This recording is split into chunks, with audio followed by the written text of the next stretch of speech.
नमस्कार. वेगवेगळ्या गोष्टी मिळून एकत्र मिळून ही सगळी पृथ्वी तयार झालेली आहे, बायोडायव्हर्सिटी तयार झालेली आहे आणि त्या सगळ्यांचा एकमेकांवरती कुठे ना कुठेतरी परिणाम होत असतो. दोन जीव किंवा अनेक वेगवेगळे जीव एकमेकांवरती अवलंबून असतात, वेगवेगळ्या स्पीशीज एकमेकांवरती अवलंबून असतात. त्याला दोघांनाही त्याच्यातनं फायदा मिळतो, ही पहिली पद्धत आहे. मधमाशा आणि फुलपाखरं किंवा इतर किडे ज्यावेळेला फुलांवरती, फुलांच्या नेक्टरवरती, मधावरती फीड होतात, ते ज्यावेळेला ते खातात त्यावेळेला सुद्धा ते दोघांनाही फायदा होणारं म्हणजे म्युच्युअलिझम नावाचं रिलेशनशिप असतं. म्हणजे दोघांनाही त्याच्यातनं फायदा मिळतो. मधमाशांना त्याच्यातनं मध मिळतो, त्याच्यातनं परागकण मिळतात की ज्यांचं ते पुढे त्यांच्या पोळ्यामध्ये घेऊन त्यांचं अन्न तयार करतात. आणि फुलांना त्यांचं पॉलिनेशन करून मिळतं, त्यांचं परागीकरण करून मिळतं आणि त्याच्यातून त्यांची नवीन जनरेशन तयार होऊ शकते. काजूच्या झाडावरती ते हे सगळं कोळ्यांनी जाळी केलेली आहे. ह्याच्यामुळे ह्या झाडाला पण फायदा होतो, कारण ह्याच्यावरती येणारे जे काही घुले असतात किंवा कीटक असतात, इन्सेक्ट अटॅक असतो, तो ह्या झाडांवरती येणार नाही आणि कोळ्यांना त्यांना एक त्यांचं स्ट्रक्चर मिळतं. आणि दुसरी गोष्ट म्हणजे त्या झाडांवरती अट्रॅक्ट होणारे जे किडे असतात ते त्यांना मिळतात.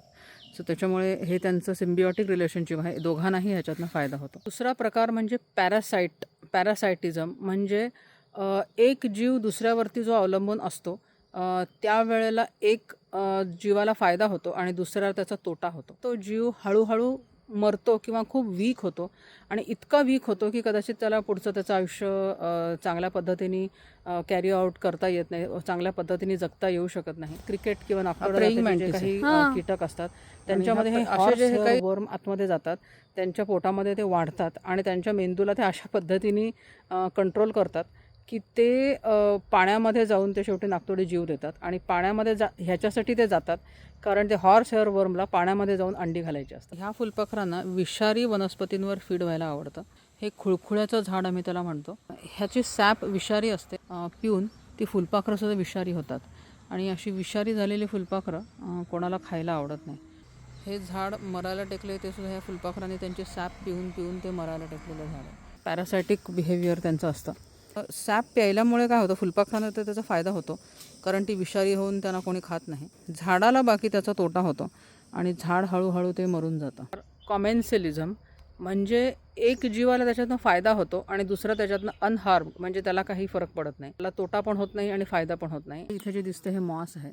मॉस झाडाला त्रास काहीच देत नाही, झाडाचा सपोर्ट त्याला मिळतो आणि आजूबाजूला झाडांमुळे तयार झालेलं जे काही मॉइश्चर असतं, ह्युमिडिटी असते, ती त्याला जगण्यासाठी फायदेशीर असते. त्याला मुळं नसतात, त्याच्यामुळे ते जरी झाडावर वाढलं झाडाला त्याचा त्रास काही होत नाही, ते झाडातनं काहीही शोषून घेऊ शकत नाही. मॉसला मदत होते पण काजूच्या झाडाला तसे काही फरक पडत नाही, म्हणजे मदत पण होत नाही आणि तोटा पण होत नाही. ह्या झाडावरचं हे जे अग्यामाशीचं पोळं आहे त्याच्या प्रोटेक्शन खाली किती घरटी आहेत तुम्हाला दाखवणार आहे मी. तिथे एक मोनिया पक्षाचं घरटं आहे, ह्या इथे मागे एक घरटं आहे, ह्या इथे तिसरं घरटं आहे, तिथे मागे एक घरटं आहे, ह्या इथे सुद्धा एक घरटं आहे. अशी 4 ते 5 ह्या इथे घरटं आहे. ह्या झाडावरती आश्रय घेतलेला आहे. ह्याचं कारण असं आहे की या माशांच्या पोळ्यामुळे काय होतं की त्यांना प्रोटेक्शन लाभतं. ह्या माशांचा फायदा काही नाही आहे पण पक्ष्यांचा फायदा आहे.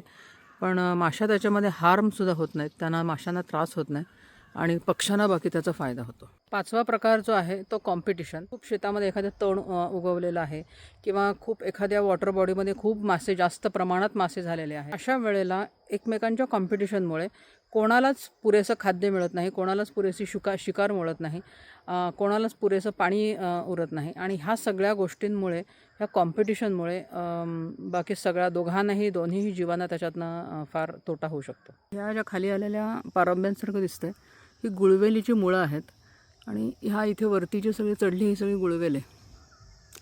हे मुख्य झाड आहे, हे सागाचं झाड आहे आणि ह्या बाजूला हे पळसाचं झाड आहे. ही गुळवेल अशी खूप मोठ्या प्रमाणावरती चढते. तर गुळवेल काही पॅरासाईट नाही आहे किंवा बांडगुळ नाही आहे, ती स्वतःची तिची पानं असतात आणि तिचं स्वतःचं खोड फोटोसिंथेसिस करू शकतं. एवढी जाळी झालेली आहे आणि एवढं ते वजन त्या झाडावर वाढवते, एवढं त्याची पानांमुळे पावसाळ्यामध्ये ज्यावेळेला पानं असतात त्यावेळेला एवढी प्रकाश संश्लेषणासाठी आणि सूर्यप्रकाशासाठी कॉम्पिटिशन तयार करते की त्या झाड बिचारं असं वेडंवाकडं खूप फांदाळलेलं असं होतं. त्याला वजन सहन न होऊन ते झाडं मोडून पडतात. ही सगळी जी सृष्टी आहे ही एकमेकांवरती अवलंबून आहे आणि एकमेकांवरती अवलंबून असल्यामुळे ही पुढे जाऊ शकते. ही एकमेकाला दाबते, एकमेकाला फायदा करून देते, एकमेकाला वरती यायला मदत करते आणि एकमेकांवरती इतक्या जास्त प्रमाणात ती अवलंबून आहे की ह्याच्यातला एक जरी धागा सुटला किंवा एक जरी त्याच्यातले स्पीशीज बाजूला झाले तरीसुद्धा पुढची सगळी जी साखळी असते ती त्याच्यामुळे ढासळू शकते. पण ह्याच्यामध्ये अपवाद बाकी माणूस आहे.